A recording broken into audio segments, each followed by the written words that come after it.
Hello! It's been, by my calculations, about 3,000 years since I made a video. It's actually 6 months. Shh! That's for a number of reasons, mainly because I haven't been bothered. As in, I've literally been sitting on my chair with Windows Movie Maker open, staring at my webcam, then just sort of thought, I'm going to do something else. Which is dreadfully lazy of me and shows a terrible work ethic which will hopefully see me dead. I did not mean to say hopefully, which will surely see me dead before the age of 30, if I'm lucky. Oh well, I'm going to get on with telling you what I've been doing for the last 3,006 months. That made sense.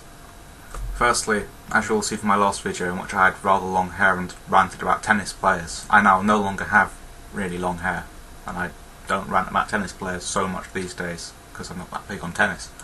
But I can still see that I still talk in exactly the same way, have that weird thing on my teeth sort of appear when I talk, which really disconcerts me, because I don't really think about my teeth very often. I mean, they're white and in my face, and I bite things with them. Not always food, but other than that, I don't really want to be acquainted with my teeth, you know? It's a strange sensation. Anyway, that's by the by. I will get to the incredibly interesting story at some point. I have raised my fashion game. I now wear these every Monday, and sometimes on other days.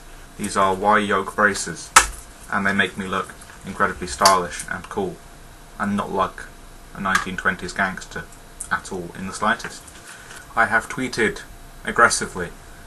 I recently downloaded my Twitter archive and read what I've said for the last over 2 years now, and I was both hideously embarrassed and slightly amused. I've shared some of my favourite old tweets on my new tweets, which is a bit sad really. It's kind of self-promotion from the future, supporting my past self somehow. That totally makes sense.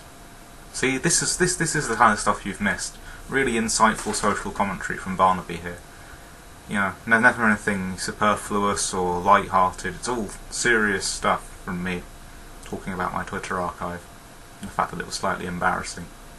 While I speak, I notice there is something eminently strange about watching your own face speaking, because I've sort of remember doing this a lot in the past, but it's been, as I said, 6 or 7 months since I last did it, and so it's sort of strange remembering things that I know I do when I speak, that I've sort of forgotten that I know I do when I speak, even though I did sort of know I do when I speak, if that makes sense, which it should, because it does. And if you think it doesn't, then you're wrong, because it does. And you don't. And after 2.5 minutes of preamble, I get to the fascinating story about why I've really been off for 6 months. You see, I was in a riverboat on the Amazon, and to my surprise, a large black bear came out. And naturally, being a heroic type, I decided to fight off the bear.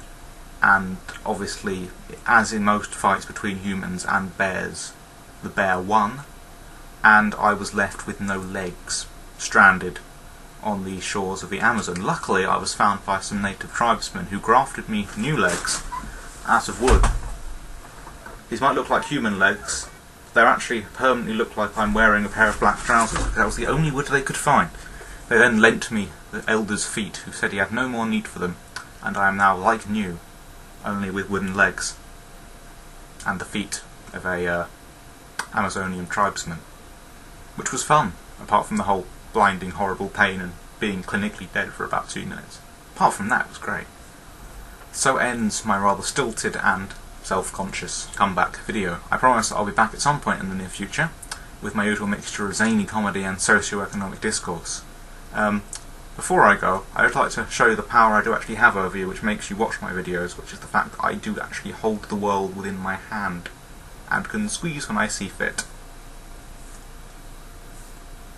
This doesn't cause earthquakes or anything, it just tends to cause sort of rash of redundancies in Detroit, which is kind of a bit like the wind blowing in Detroit, but ho hum. Anyway, see you. Squeezy world, squeezy world.